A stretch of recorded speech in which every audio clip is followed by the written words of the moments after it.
Message de la secrétaire d'État auprès de la ministre des Armées. En ce jour, nous rendons hommage à nos compatriotes et à leurs frères d'armes, combattants de 1940, Français libres qui n'ont jamais cessé le combat, résistants de l'intérieur ayant héroïquement rejoint la lutte, soldats de l'armée d'Afrique couverts de gloire, combattants rassemblés pour libérer notre terre opprimée et poursuivre le combat au-delà du Rhin et des Alpes.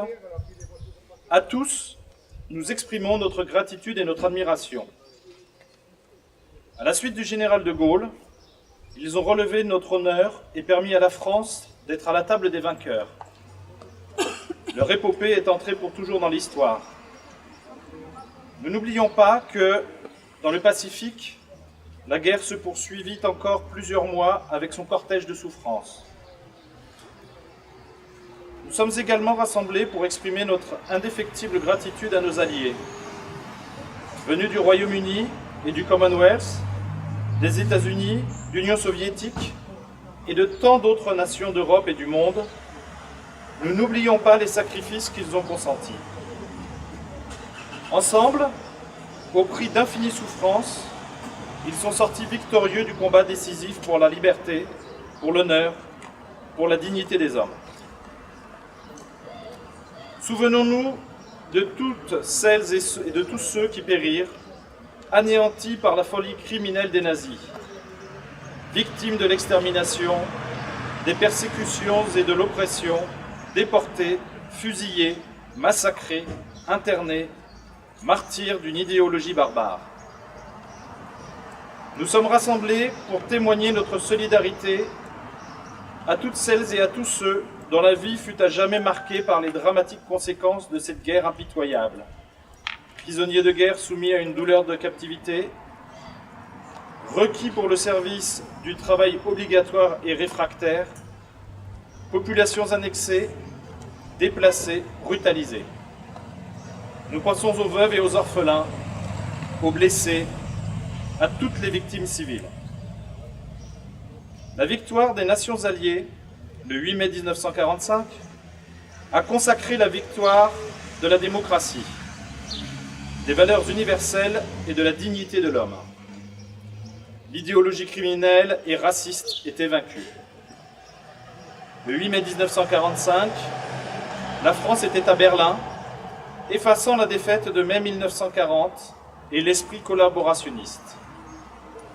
Dès le 18 juin 1940, la France avait dit son refus et sa volonté d'agir pour retrouver sa place au sein des grandes nations, afin de porter son message universel et humaniste de liberté, d'égalité et de fraternité. Françaises et Français, de toutes origines et de toutes convictions, nous voulons ainsi manifester notre fidélité à nos héros. Dans une Europe réconciliée, nous savons qu'il faut sans cesse rester vigilants pour défendre ces valeurs et nous réaffirmons notre détermination à les transmettre aux générations futures. Il y a 73 ans, les combats cessaient en Europe. Le continent était dévasté. Le second conflit mondial avait vu l'émergence de nouvelles armes meurtrières et destructrices, de nouveaux concepts d'emploi des forces sur un champ de bataille élargi, et les civils en avaient payé un très lourd tribut. Mais cette guerre, au-delà des combats traditionnels, avait exacerbé la haine des autres. Le régime nazi avait lancé le programme Nacht und Nebel, nuit et brouillard, l'extermination pensée et organisée à grande échelle des Juifs d'Europe, l'élimination physique des handicapés et des homosexuels, des expériences médicales sur des cobayes humains et la recherche génétique de la race supérieure s'inscrivaient aussi dans cette démarche démoniaque et folle. Il y a 73 ans, les premiers rapatriements de déportés, dans leurs vêtements à rayures en loques et un tatouage de matricule sous le bras, faisaient découvrir brutalement au monde cette réalité effroyable. N'oublions pas que l'État français, le régime de Vichy, avec Pétain et Laval, avait promulgué des lois anti-juives et appuyé les nazis lors de la rafle du Veldiv en particulier. N'oublions pas aussi que dans les hôpitaux psychiatriques français, nombre d'internés sont morts de malnutrition, voire de famine dans l'indifférence totale, et que des Français ordinaires que l'on côtoyait devinrent les supplétifs très actifs de la Gestapo. Enfin, la délation et la dénonciation furent largement employées pour de basses raisons. Mais souvenons-nous aussi des Français qui se sont opposés à ces actions en cachant et sauvant des Juifs. Ils sont reconnus aujourd'hui juste parmi les nations par la nation d'Israël.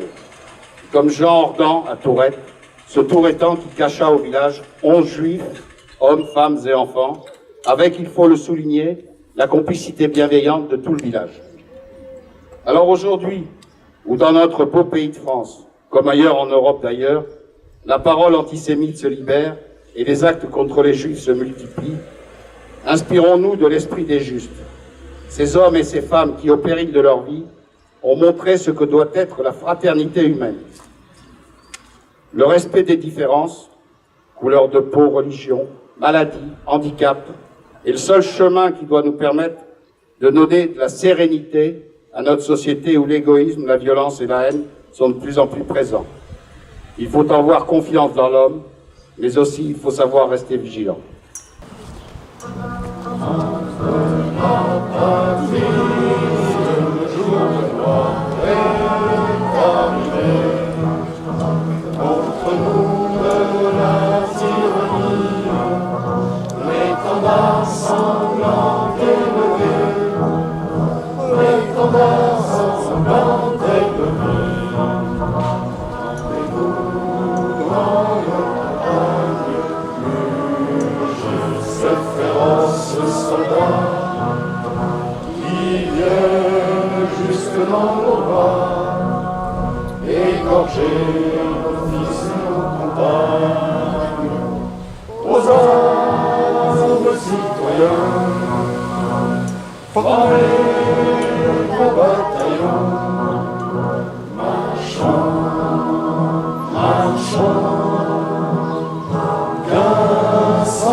Pour moi, le 8 mai, c'est une grande fête.